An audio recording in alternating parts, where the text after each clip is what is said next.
Let's talk about Veraflox. Veraflox is the antibiotic that Ditto was prescribed by the vet for the infection in his leg.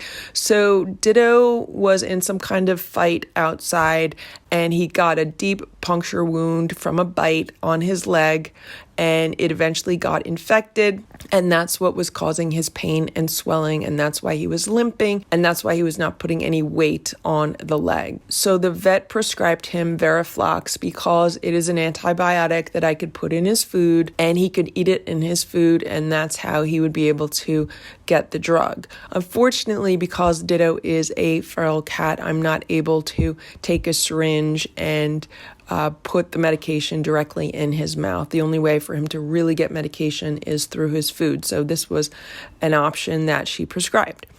And I was researching some information about it, and I wanted to share this information with you. So this medication is also known as pradofloxacin, and I hope I'm pronouncing that right. The category is fluoroquinolone antibiotic. Key information about this drug is that it is an antibiotic approved only for use in cats in the United States.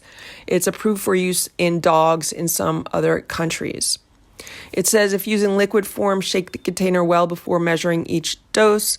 This antibiotic is best given without food on an empty stomach. But if your animal vomits or acts sick after getting it, give with food or small treat. No dairy products, antacids, or anything containing iron to see if this helps. If vomiting continues, contact your veterinarian. So the vet that prescribed this for Ditto said that I could give it to him in food. There should not be a problem. It says do not give with other drugs that contain calcium, iron, or aluminum, as these can reduce the amount of drug that gets absorbed. It says it may cause joint abnormalities if used in young animals, during pregnancy, or while nursing. The most common side effects are vomiting, nausea, or diarrhea. I did not notice any of those side effects in Ditto. Obviously, I would not be able to notice nausea. It would just be like him feeling nauseous, but he did not vomit while he was on it. And I did check his litter box, and I don't think I saw any diarrhea in the litter box, but sometimes it's hard to tell because it could just look like a clump of pee. But I did try to check for it just in case he had an upset stomach, and I didn't see anything. It says complete the entire course of antibiotics prescribed by your veterinarian, even if your animal appears well.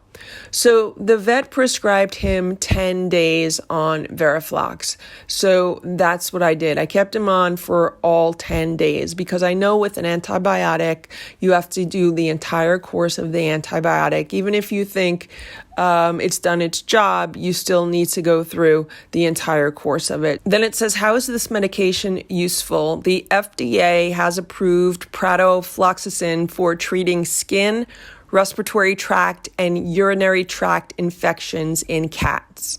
So I find that really interesting because we know that Ditto had a skin infection, so it was prescribed for his leg, but it also says it's supposed to work for respiratory tract infections, and that did not seem to be the case at all with Ditto. He was still quite congested, and he had symptoms of a respiratory tract infection when he was finished with the meds. And then it says that other drugs can interfere with pradofloxacin, so be sure to tell your vet and pharmacist what medications, including vitamin supplements or herbal therapies, you give your animal, including the amounts and time you give each.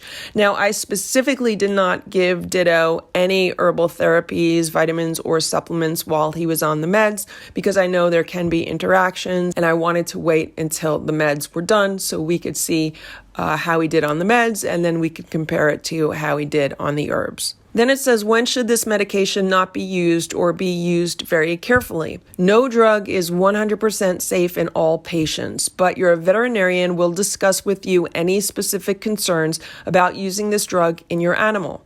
This drug should not be used in animals that are allergic to it or drugs like it, animals that are pregnant or nursing unless the benefits to the mother outweigh the risks to offspring, kittens fewer than 6 weeks old, Young dogs between 2 and 8 months old in small and medium-sized breeds, and up to 11 months old in large and giant breeds. Cats and dogs with joint cartilage problems or lesions. And that's from the UK product label. So there's no way for us to know if Ditto was allergic to it or drugs like it because there's no medical history for him.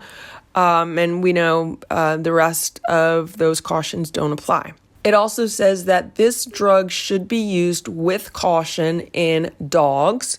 The FDA-approved label states, do not use in dogs, as it can cause bone marrow depression. However, the drug is approved for use in dogs in some other countries. Cats. When used longer than 7 days, a greater chance for bone marrow effects is possible. So the vet prescribed 10 days. So that's longer than 7 days. So that opens us up to a greater chance for bone marrow effects. It should be used with caution in animals with a history of epilepsy or seizures, animals that have liver or kidney problems, animals that are dehydrated. So we don't know how well Ditto's been drinking, if he's dehydrated or not, and we also don't know if he has any liver or kidney problems, again, because he hasn't been brought to the vet before. So those are some other possible issues that could arise. Now let's go into more of the side effects. It says side effects that usually are not serious include diarrhea, vomiting, and reduced appetite. Ditto had a really good appetite. He was not vomiting, and I saw no signs of diarrhea. It says you don't have to be overly concerned if you see any of these signs unless they are severe, worsen, or continue to be a problem. Contact your vet if this happens. Then it says side effects that may be serious or indicate a serious problem. Watch for bleeding, bruising, or your animal becoming tired easily.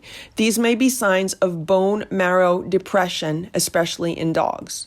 So what we saw in the latest video is that Ditto was bleeding. When I filmed the video, I saw the bloody saliva on the plate, leading me to think that it was from a sore in his mouth, it was from the stomatitis, or it could also have been from his respiratory infection. He also could have bleeding gums from the stomatitis. So all three of those seemed really reasonable to me because that's what the vet and I had discussed. It wasn't until I was editing the video that it was noticed that blood was coming out of his nose. And the reason why is because the camera can see much more than I can see. The naked eye from a distance is not going to be able to see things as clearly as a zoomed in camera. So we now know that he was dealing with a nosebleed. Chances are very good that he had a nosebleed as well as some mouth sores and some bleeding gums and a respiratory tract infection. Could have been all of those combined, but we do know that he did have a nosebleed. Other serious side effects are trouble walking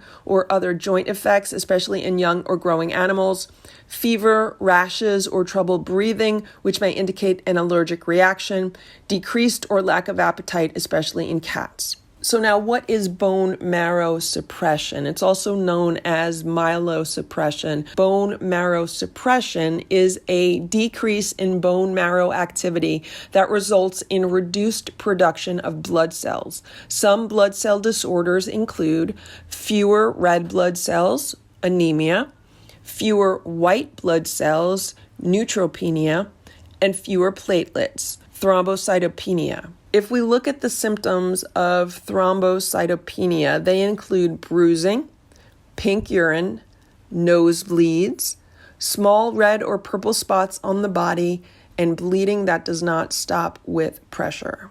So there we see nosebleeds as a symptom of bone marrow suppression. And if we look on another website, here I'm on webmd.com, they also have a list of symptoms of thrombocytopenia, blood marrow suppression. And the symptoms are the same: pink or red urine, nosebleeds, small red or purple spots all over your body, bruises, bleeding that doesn't stop when you put pressure on it. But they also mention bleeding gums and dark or black bowel movements. So nosebleeds and bleeding gums can be a side effect of Veraflox when cats take it for more than 7 days in a row. I wanted to point this out because those symptoms did not manifest until the day after Ditto stopped taking the medication. So they could have been starting to manifest on day 10, for example, and then they manifested on day 11. And when I say manifested, that's when we saw the outward symptoms. We saw the nosebleed or the bleeding gums. And even though he was diagnosed as having stomatitis and I knew he was dealing with some kind of respiratory congestion, I did not see any bleeding, any bloody saliva, anything like that when he first came inside or for the entire first week on the meds. It wasn't until day 11 that we saw that, and things like that don't happen randomly. So that's why I did want to point out that nosebleeds and bleeding gums are potentially a side effect of the Veraflox. Could they also be from stomatitis or a respiratory infection? Yes, they could, but if there was bone marrow suppression and a low platelet count, meaning his blood is not clotting as well as it should be, then that would lead to increased blood flow, and that would make any bleeding that he had from the stomatitis or the respiratory infection even worse. So I just wanted to go over this information in case your vet prescribes Veraflox or in case your cat is on Veraflox and you're researching for information about it. I just wanted to let you know what the side effects are and that it's really recommended that a cat should only be on it for 7 days and not longer than that. Thank you for watching this Lucky Ferals video. If you enjoyed it, please give it a thumbs up. Please subscribe if you'd like me to post more videos, and please make sure to check out these other videos that were selected especially for you.